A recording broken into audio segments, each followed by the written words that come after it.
दोस्तों नमस्कार, मैं रोशन। डायरेक्टर सर की इस शानदार वीडियो को शुरू करने से पहले आप सभी लोगों से एक रिक्वेस्ट करना चाहूंगा। ध्यान से सुनिएगा और जरूर सुनिएगा दोस्तों। रिक्वेस्ट है दोस्तों, यदि संभव यदि हो सके तो कॉपी और कलम लेकर के बैठे और इस वीडियो में बताई गई एक एक बातों को यदि आप संभव हो सके तो नोट डाउन करें, क्योंकि दोस्तों बहुत ही कमाल का वीडियो है दोस्तों। दूसरी चीज है दोस्तों, यदि दोस्तों इस वीडियो को सुनना आप शुरू करते हैं तो रिक्वेस्ट है कि इस वीडियो को पूरा पूरा पूरा पूरा जरूर सुने दोस्तों, क्योंकि दोस्तों इस वीडियो में बताई गई एक एक बात इतनी अनमोल है। यदि फॉलो कर लिए तो चाहे वो नेटवर्क बड़ा करने की बात हो, चाहे वो लीडर्स को बड़ा करने की बात हो, ज्यादा से ज्यादा अपने टीम में लीडर्स पैदा करने की बात हो, चाहे अपने चेक को आसमान छुआने की बात हो, दोस्तों वो सारी चीज संभव हो जाएगी यदि इस वीडियो में बताई गई एक एक बातों को हम सभी लोग फॉलो करते हैं। तो चलिए दोस्तों शुरू करते हैं डायरेक्टर सर का यह प्यारा सा एजुकेशनल वीडियो। मैंने आपसे कहा कि जिस अनुपात में सेल बढ़ती है उस अनुपात में लीडर बढ़ने चाहिए। लीडर बनना कोई रातों रात का खेल नहीं है। लीडर श्रृंखलाबद्ध तरीके से विकसित होते हैं और लीडर बनने की शुरुआत बता सकते हैं कहां से होती है? आप में से कोई लीडर बनने की शुरुआत कहां से होती है? आप में से कोई बताएगा? बिल्कुल ठीक, बिल्कुल ठीक, बिल्कुल ठीक। सीडी लेवल से होती है। जो दर्द मैं जिया ही नहीं उस दर्द का हल क्या करूं? जो दर्द मैं जिया ही नहीं उस दर्द का मैं हल क्या करूं? तो लीडरशिप सीडी लेवल से शुरू होती है।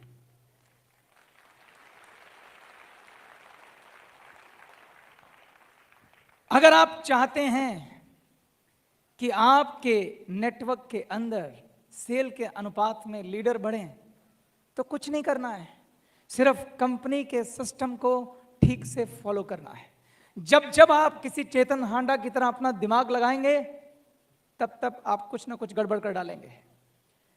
सोच के देखिएगा, मैं अब आपको एक सीडी की यात्रा बताता हूं, सीडी से आरडी तक, और देखेंगे कि अरे ये तो कमाल का लीडर बन गया। चलें एक सीडी की यात्रा करते हैं, सीडी से आरडी तक चलें। ओके। एक व्यक्ति जो जब पहले दिन गेस्ट बनकर हमारे इस ऑर्गेनाइजेशन में आता है उस दिन उसकी यात्रा शुरू हो जाती है और सबसे ज्यादा वो इसी यात्रा में सीखता है क्या सही है या क्या गलत है। उसे किस प्रकार से बुलाया गया, क्या कह के बुलाया गया। अगर उसमें एथिक्स नहीं होंगे, ईमानदारी नहीं होगी, तो पहले ही दिन आपने एक लीडर का, एक भावी लीडर का चरित्र का हनन कर दिया। तो सबसे पहले जब उसे बुलाया जाए तो उसमें ईमानदारी और ऊंचा चरित्र झलकना चाहिए। किसी किस्म की मिस रिप्रेजेंटेशन नहीं होनी चाहिए, किसी प्रकार की गलत बात नहीं कही जानी चाहिए, कोई झूठ नहीं होना चाहिए, कोई फरेब नहीं होना चाहिए। ईमानदारी से सब कुछ कहा जाना चाहिए, क्योंकि वो कल आपका भावी लीडर है। झूठ की बुनियाद पे लीडर नहीं बना करते। उसके बाद जब वो बिजनेस प्रेजेंटेशन देखता है, कोई मिस रिप्रेजेंटेशन नहीं। उसके बाद जब वो सीडी बनता है, जिस दिन वो सीडी बनेगा उसकी लीडरशिप की यात्रा शुरू हो जाएगी। जब वो गेस्ट को इंट्रोड्यूस करेगा, गेस्ट उसे क्या बोलेंगे, कौन से रिजेक्शन वो फेस करेगा, किस किस प्रकार की वो ना सुनेगा, किस किस तरह से वो हाँ पे पहुंचेगा, किन किन सवालों के वो जवाब देगा। जब वो 1-to-1 लोगों से बात कर रहा होता है उसकी लीडरशिप निखरना शुरू होती है। सीडी लेवल पर जब वो रिटेल शॉप चलाता है, जब वो प्रोडक्ट बेचता है, जब प्रोडक्ट की खूबियां बताता है, जब वो प्रोडक्ट के बारे में प्रेजेंटेशन देता है, जब वो प्रोडक्ट को खुद इस्तेमाल करता है, तो उसके अंदर एक लीडर पनप रहा होता है। जब वो लोगों को कारण बताता है कि क्यों मेरा प्रोडक्ट किसी और से बेहतर है, उसके अंदर लीडर पनप रहा होता है। उसे कहने दीजिए, ये उसकी बारी है, उसकी जगह आप मत कहिए, उसे सिखाइए, उसे ट्रेन कीजिए, उसे बोलने दीजिए। जब वो व्यक्ति सीडी लेवल पर होता है, जब वो ट्रेनिंग अटेंड करता है, एजुकेशन अटेंड करता है, जब वो उस कमरे पे जाता है, वो कमरा गलत नहीं था, मेरा तरीका गलत था। जिस रूम को मैंने लिया था वो रूम गलत नहीं था, वो तो एक जगह थी, उस जगह पे हो क्या रहा था वो गलत था। आप जानते हैं जो ईडी लेवल पर इस तरह के रूम बनाए जाते हैं, उन्हें ऊर्जा केंद्र कहते हैं हम, फायर स्टेशन, क्योंकि वहां पे ऊर्जा का ऐसा प्रवाह होता है कि नेगेटिव से नेगेटिव, मायूस से मायूस डिस्ट्रीब्यूटर भी चार्ज हो जाता है। तो ऐसे सेंटर बनाने चाहिए, ईडी लेवल पे ऐसे काम किए जाने चाहिए। लेकिन वहां होना क्या चाहिए, वहां पर एक सीडी को मौका दिया चाहिए, अपने अनुभव शेयर करो। कैसे अनुभव? आपने गेस्ट को इनवाइट किया, गेस्ट ने क्या बोला, आपने प्रोडक्ट ट्रेनिंग दी, प्रोडक्ट ट्रेनिंग में आपने क्या सीखा। जब वो 15-16 लोगों के बीच में बोलता है, आधा कच्चा आधा पक्का, धीरे धीरे उसकी लीडरशिप का विकास होता है। एक पीढ़ी जब ये शेयर करता है वहां पे अनुभव, दिस बिजनेस, मैं एक लाइन में एक बात बोलता हूं, what is this business? This business is sharing sharing sharing sharing sharing sharing sharing sharing sharing sharing sharing sharing sharing. ये बिजनेस सिर्फ अनुभव बांटने का बिजनेस है, क्योंकि ये प्रैक्टिकल बिजनेस है। आप मेरी इस क्लास में थियोरिटिकल बातें सीख लेंगे, लेकिन प्रैक्टिकली जो सीखना होता है वो अनुभव से सीखा जाता है।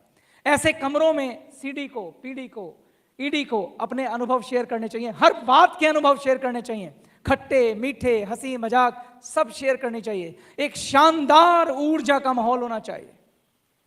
तो जब एक सीडी बनता है तो एक सीडी प्रोडक्ट ट्रेनिंग लेता है, एक सीडी एजुकेशन ट्रेनिंग लेता है, एक सीडी काउंसलिंग की ट्रेनिंग लेता है। सीडी को जो लोग भी काउंसलिंग कर रहे होते हैं उनके साथ खड़े होना चाहिए, जाके गेस्ट के सवाल क्या हैं सुनने चाहिए, उनकी अपलाइन उन सवालों के क्या जवाब दे रही है सुनने चाहिए, उनको नोट्स बनाने चाहिए।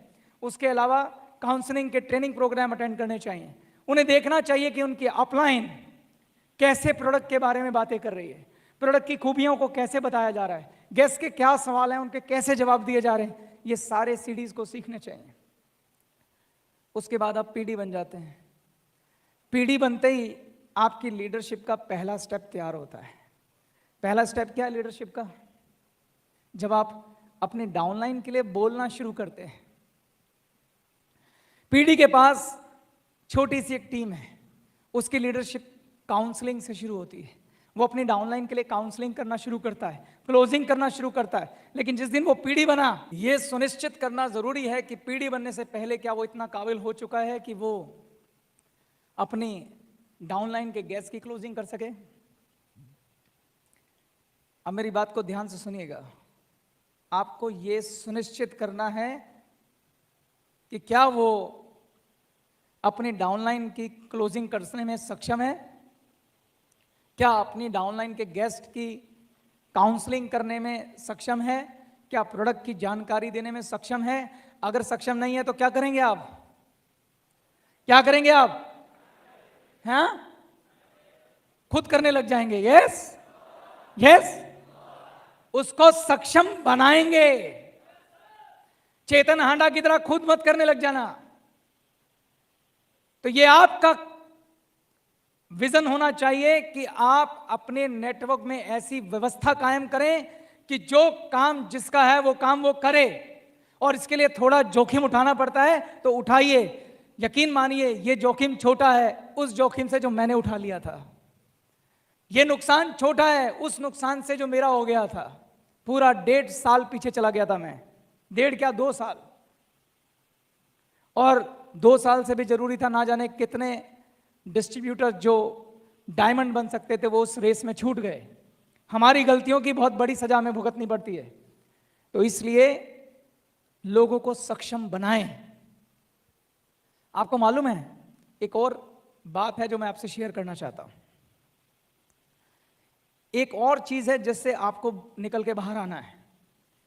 हम लोगों की ईगो इस बिजनेस में नहीं चाहिए। हम अपने नीचे लीडर तो डेवलप करना चाहते हैं, लेकिन अपने नीचे हम चाहते हैं कि जो लीडर बने पर वो रहे थोड़ा सा नीचे। लेकिन इस बिजनेस में जानते हो क्या होना चाहिए? मैं भगवान से दुआ मांगता हूं, आपको हाजिर नाजिर जान के बोलता हूं, भगवान करे कि मेरे नीचे मुझसे 100 गुना बेहतर लीडर आए, मुझसे 100 गुना बेहतर लीडर आए। जानते हैं क्यों? क्योंकि तभी मुझे 2 चीजें मिलेंगी। कौन सी 2 चीजें? Money freedom and financial freedom. मैं चाहता हूं मेरा नेटवर्क काबिल लोग चलाएं, मैं ये नहीं चाहता मेरा नेटवर्क मुझसे कम क्षमता वाले लोग चलाएं। अगर आप एक बार विचार करके देखिए कि ये सिलसिला शुरू हो जाए, चेतन हांडा ने नीचे 4 लीडर विकसित किए, मान लो मैं 100% एक लीडर हूं, समझाने के लिए बोल रहा हूं, मैंने 80% लीडर तैयार कर दिए कि भाई मेरी सेल्फ रेस्पेक्ट रहनी चाहिए, they should be leader but at 80% level. Business क्या है? हमारा बिजनेस डुप्लीकेशन का बिजनेस है। जैसा मैंने सोचा वो भी ऐसा ही सोचेंगे। उसके बाद उन्होंने भी 4 लीडर तय किए, मगर उन्होंने अपने नीचे 80% डाउन कर डाले, यानी मेरे हिसाब से वो 60% नीचे हो गए।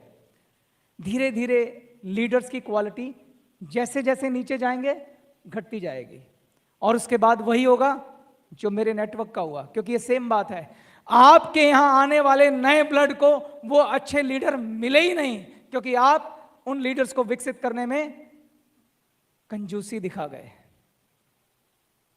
तो इसलिए जब आप अपने नीचे लीडर विकसित करते हैं तो उनको नीचे नहीं अपने साथ विकसित कीजिए। इसलिए ये लाइन गलत है कि अपने नीचे लीडर विकसित करो। इसकी जगह ये लाइन बनाओ कि अपने लीडर्स की टीम बनाओ। क्या बनाओ?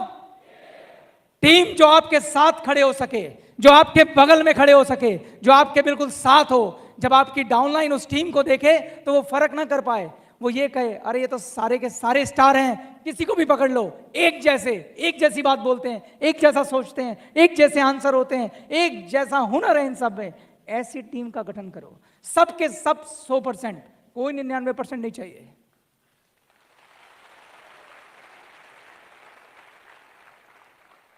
तो पीडी लेवल पर आप काउंसलिंग शुरू करते हैं, वो आपकी लीडरशिप का पहला कदम है। अगर मैं आपकी जगह पर आकर बात करूं, आप किस लेवल पे हैं, आरडी, डीडी या जीडीडी? आपके लिए मेरा एक स्टेटमेंट होगा, एक वर्ड याद रखिए, लीडर की खोज। अगर आप बड़े नेटवर्क का स्वामी बनना चाहते हैं तो आपको लीडर की खोज करनी चाहिए। लीडर 2 तरह के होते हैं, एक जो नॉर्मल प्रैक्टिस में अच्छे लीडर बन जाते हैं, एक ऐसे लीडर भी होते हैं जो एक्स्ट्रा ऑर्डिनरी क्रिस्मेटिक पर्सनैलिटी होते हैं, जिनमें कुछ खास बात होती है। ऐसे लीडर पर आप लोगों की नजर रहनी चाहिए। नीचे पीडी लेवल पे काउंसलिंग हो रही है, ऐसे लीडर की खोज आपको करनी चाहिए और उनको विकसित करना चाहिए, उनको पोषित करना चाहिए और अपनी बगल वाली सीट देनी चाहिए। सवाल यह है कि ऐसे लीडर की खोज होगी कैसे? आपने वो कार्यक्रम देखा, आजकल टीवी में बहुत आता है, जहां पे कलाकारों की खोज होती है, अच्छे गायकों की खोज होती है, देखा आपने? अगर आपको अपने लीडर खोजने हो तो आप कहां जाएंगे? हाँ हाँ, यस।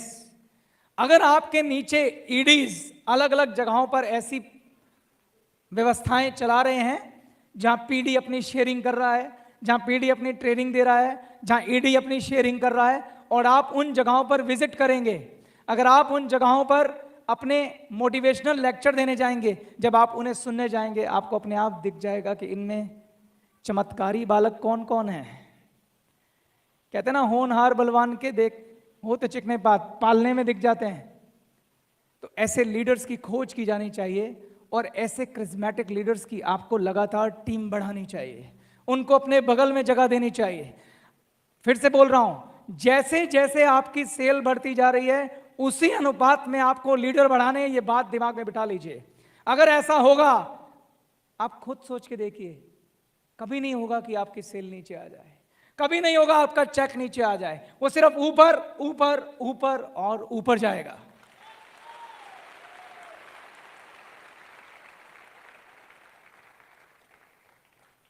तीसरी महत्वपूर्ण प्रमोशन है ईडी लेवल। आपको एक बात याद होगी, जब मैं अपनी शेयरिंग आपके साथ कर रहा था, मैंने कहा कि मुझे अपनी गलतियों को ढूंढना था कि मेरा नेटवर्क कोलैप्स क्यों हुआ। बताएंगे मैंने कैसे ढूंढा, कैसे मैंने पता लगाया कि मेरी क्या गलतियां हैं? मैं बता चुका हूं आपको। क्या किया था मैंने? अपने रिकॉर्ड्स चेक किए थे।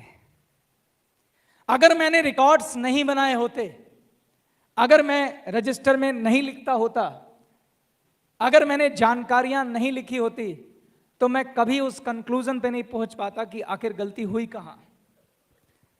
ईडी लेवल एक ऐसा लेवल है जहां पर आपको अपनी डाउनलाइन के रिकॉर्ड्स रखने चाहिए, हालांकि पीडी को भी रखने चाहिए, पर ईडी को कंपलसरी रखने चाहिए। ईडी एक सेमी लेवल का लीडर होता है। जहां भी प्रेजेंटेशन चल रही है, ईडी के पास अपना रजिस्टर होना चाहिए। जितने गेस्ट आ रहे हैं, किसने इंट्रोड्यूस किया, उन गेस्ट की डिटेल उसको लिखनी चाहिए। कितनी सेल हुई उसको लिखनी चाहिए, कितना रिटेल हुआ उसको लिखना चाहिए। इनके बंधे बधाए फॉर्मेट हैं, किताबों में दिए हुए हैं, आपको सिर्फ बनाने हैं और लिखने हैं। आपकी नजर हमेशा रहनी चाहिए कि आपका सेल वर्सेस गेस्ट का रेशो क्या है। कितने गेस्ट आ रहे हैं, कितनी सेल हो रही है। अगर ये रेशियो ज्यादा हो गया तो इसका मतलब आपको सोचना चाहिए कोई गड़बड़ है। या तो कोल्ड मार्केट में काम हो रहा है, या अप्रोच में गड़बड़ है, या कुछ और गड़बड़ है। उसके लिए अपलाइन के साथ बैठ के डिस्कस किया जाए। लेकिन ये तभी आप पता लगा पाएंगे जब आपकी नजर रहेगी कि गेस्ट और सेल का रेशियो क्या है, कितने गेस्ट पे कितनी सेल हो रही है। और आपको क्या रिकॉर्ड रखना चाहिए? आपको रिकॉर्ड रखना चाहिए कि आपके यहां सेल की ग्रोथ क्या है। अगर एक लिमिट से ज्यादा ग्रोथ हो गई है तो भी ध्यान देने की जरूरत है, एक लिमिट से कम ग्रोथ हुई है तो भी ध्यान देने की जरूरत है कि कोई ना कोई कारण अवश्य है। अगर एक लिमिट से ज्यादा ग्रोथ हो गई है तो आपकी बत्ती जल जानी चाहिए कि अरे भाई ज्यादा लीडर चाहिए, ज्यादा ट्रेनिंग देनी पड़ेगी, ज्यादा पीडी चाहिए। इसलिए रिकॉर्ड्स रखना बहुत इंपॉर्टेंट है। और ये रिकॉर्ड्स आपको अपनी अपलाइन एसडी के साथ लगातार डिस्कस करने चाहिए। ईडी को अपने गोल बनाने चाहिए। डाउनलाइन की मीटिंग पहली तारीख को लेनी चाहिए और उनके गोल निर्धारित करने चाहिए, लक्ष्य निर्धारित करने चाहिए। आपकी डाउनलाइन में टीम वर्क की जिम्मेदारी भी ईडी की होती है। ये सारी लीडरशिप के विकसित होने के गुण हैं। एक ईडी लेवल पर अपनी डाउनलाइन को साथ लेके कैसे चला जाता है, ये एक लीडर सीखता है। एक ईडी लेवल पर डाउनलाइन के एक एक स्टेप पर नजर रखने की कला ईडी लेवल पर आप सीखते हैं। ईडी लेवल पर आप रिपोर्ट्स निकालना सीखते हैं। ईडी लेवल पर आप एनालिस्ट बन जाते हैं। ईडी लेवल पर आप बीमारियां पकड़ना सीख जाते हैं। ईडी लेवल पर आप अपनी बीमारियों का इलाज अपने डाउनलाइन को बताते हैं। ईडी लेवल पर आप लीडरशिप के सेमी लेवल पे पहुंचते हैं। अगर ईडी लेवल पर आप जो जो करना होता है करेंगे तो धीरे धीरे आप महान लीडर की तरफ अपने आप बढ़ते जाएंगे। महान लीडर की मैंने आपको एक लक्षण बताया था कि महान लीडर हमेशा दूसरों की मदद करने को तैयार रहते हैं। महान लीडर देने की कला जानता है। ये बिजनेस दोस्तों देने का है, लेने का नहीं है। जब जब इस बिजनेस में आप लेने की सोचेंगे ये आपको कुछ नहीं देगा। इस बिजनेस की एक कमाल की क्वालिटी है। क्या क्वालिटी है? आप दूसरों की जिंदगी बनाइए, आपकी अपने आप बन जाएगी। तो महान लीडर हमेशा अपनी डाउनलाइन के प्रमोशन की बात करते हैं। They never talk about their own promotion. वो कभी अपने प्रमोशन की बात नहीं करते। प्रमोशन अपना ना होता हो ना हो, लेकिन वो डाउनलाइन के प्रमोशन के लिए जान लड़ा देते हैं। ईडी लेवल पर ये सीखने की आवश्यकता है। वो गोल बनाते हैं तो ये नहीं कहते कि मुझे एसडी बनना है, वो ये कहते हैं कि मेरे नीचे जितने पीडी हैं इनको ईडी बनाना है। वो जब गोल बनाते हैं तो अपना गोल नहीं बनाते, अपनी डाउनलाइन के लिए गोल बनाते हैं। ऐसा लीडर आपको तैयार करना चाहिए, ऐसा माहौल आपको तैयार करना चाहिए। एसडी लेवल पर जब आप पहुंचते हैं तो आप मास प्रेजेंटेशन कंडक्ट करते हैं। 2-4 एसडी मिलकर मास प्रेजेंटेशन कंडक्ट करते हैं। वहाँ पे शेयरिंग करते हैं, पूरा का पूरा फंक्शन ऑर्गेनाइज करते हैं। यहाँ पर ये लीडरशिप का अगला गुण आपके अंदर आता है कि ऐसे फंक्शन को ऑर्गेनाइज कैसे किया जाता है, किस प्रकार की समस्याएं आती हैं, किन लोगों से मिलना होता है इतने बड़े फंक्शन को ऑर्गेनाइज करने के लिए। इससे आपके अंदर मैनेजमेंट की फीलिंग आती है, कॉन्फिडेंस आता है, आप एक अच्छे वक्ता बनते हैं, आप अच्छे बोलने वाले बनते हैं, क्योंकि इतनी सारी पब्लिक को आप एक साथ फेस करने लग गए हैं। मैंने आपसे बोला कि अगर एक व्यक्ति जो कभी स्टेज पे चढ़ा नहीं और उसको मैं बोलूं कि यहां पर आके भाषण दो, लाते कांप जाएंगे। अगर मैं आपको लगता है कि थोड़ा सा भी अच्छा बोल पा रहा हूं तो मैं आपको ईमानदारी से एक बात कहता हूं। यहाँ पे कुछ लोग जैसे मेरा दोस्त संजीव छिब्बर इस बात को अच्छे से जानता है, क्योंकि वो उस बात का गवाह है कि जब मैं पहली बार शेयरिंग करने चढ़ा था तो मेरी जबान लड़खड़ा गई थी, मैं अपना नाम ठीक से बोल नहीं पाया था। मैं कोई बॉर्न लीडर नहीं हूं, मैं कोई बॉर्न वक्ता नहीं हूं, मैं कोई पैदाशी वक्ता नहीं हूं। मुझे इसी भूमि ने वक्ता बनाया है और आपको भी बनाएगी, मेरी गारंटी आपसे। लेकिन ये सिलसिला सीडी लेवल पे शुरू हो जाता है। इसलिए मैंने बोला कि ग्लेज में वो दम है कि लोगों की जिंदगी बदल सकता है। तो एसडी लेवल पर एक एसडी का काम होता है कि डाउनलाइन को सम्मानित करना, जिन डाउनलाइन ने कुछ कर गुजरा है उनको सम्मानित करना, जिन डाउनलाइन ने अच्छा किया है उनकी तारीफ करना, उनको स्टेज पे बुलाना, ऐसे फंक्शन ऑर्गेनाइज करना जैसे कि अचीवमेंट डे महीने में कम से कम एक बार करना चाहिए। और ये जिम्मेदारी एसडी लेवल पे होती है। एसडी को भी सारे रिकॉर्ड्स रखने चाहिए, एसडी को अपनी ईडी के संपर्क में रहना चाहिए, उसे लगातार उसका रजिस्टर चेक करना चाहिए, उसे चेक करना चाहिए कि किन जगहों पे गैस सेल रेशो में दिक्कत है, किन जगहों पे गैस कम आने शुरू हो गए हैं, ताकि जाके पता किया जाए क्या वहाँ ये वाली बीमारी तो नहीं लग गई कि लीडर ना विकसित हो रहे हो, किसी ने चेतन हांडा की तरह कोई एक्सपेरिमेंट तो नहीं कर दिया वहाँ पे। ये सब काम एसडी करता है। और आरडी वो सब करता है जो एसडी करता है, लेकिन आरडी मास लेवल पर ट्रेनर बन चुका होता है। एसडी और आरडी ऑलमोस्ट सभी क्लासेस के ट्रेनर, सर्टिफाइड ट्रेनर बन चुके होते हैं। वो लोग वॉलंटियर सर्विसेज करते हैं, वो बड़ी बड़ी मीटिंग्स ऑर्गेनाइज करते हैं। आरडीज पैरेलल आरडीज को इनवाइट करते हैं कि मेरे मीटिंग के अंदर मेरे डिस्ट्रीब्यूटर को मोटिवेट करो। आरडीज लोगों के लिए एग्जाम्पल होते हैं, आपका लाइफस्टाइल उनके लिए एग्जाम्पल है, आपके चेक उनके लिए एग्जाम्पल है, आप उनके प्रेरणा स्रोत हैं, क्योंकि आपने सफलता पाई है, आपने सफलता पाई है। वो आप जैसा बनना चाहते हैं, आप लीडरशिप का फाइनल स्टेप हैं, आप लीडरशिप का फाइनल कदम हैं। और डीडी और जीडी फाइनेंशियल फ्रीडम और फाइनेंशियल फ्रीडम और फाइनेंशियल फ्रीडम और उसके साथ टाइम फ्रीडम के लिए है। लेकिन वो डीडी फाइनेंशियल फ्रीडम और टाइम फ्रीडम कमा सकता है जो एक एक स्टेप पर नजर रखते हुए अपने आरडीओ को विकसित करता है, जो अपनी डाउनलाइन में सेल के अनुपात में लीडरशिप को विकसित करता है। वही डायमंड और ग्लोबल डायमंड टाइम फ्रीडम और फाइनेंशियल फ्रीडम को हासिल करता है। दोस्तों, आप सभी आरडी, डीडी या जीडीडी लेवल पर हैं। मैं अच्छे से जानता हूं कि जो मेरे साथ हुआ, कहीं ना कहीं कुछ लोग यहां बैठे होंगे जिनके साथ ये सब हुआ होगा। मैं आप लोगों के लिए फिर से एक शेर बोलता हूं, गिरते हैं शेर सवार ही मैदान जंग में, गिरते हैं शेर सवार ही, एक बार फिर से, गिरते हैं शेर सवार ही, वो तिफल क्या जो घुटनों के बल चले। दोबारा उठिए, खड़े हो जाइए, अपनी गलतियों को स्वीकार कीजिए। कोई बुराई नहीं है, मैं भी कर रहा हूं यहां से, आप भी कीजिए, क्योंकि जब जब आप अपनी गलतियों को स्वीकार करेंगे तो सुधार की संभावनाएं बढ़ेंगी। सुधार की संभावनाएं जब बढ़ती हैं तो सफलता की संभावनाएं बढ़ती हैं। और जरूरी अहम नहीं है, जरूरी सफलता है। अहम से कुछ नहीं होता, सफलता से सपने पूरे होते हैं। तो अपने सपनों का आह्वान कीजिए, उठिए और एक ऐसी ग्लेज का निर्माण कीजिए, एक ऐसी ग्लेज कंपनी बनाइए जो पूरे वर्ल्ड में, हर देश में अपना परचम लड़ाए।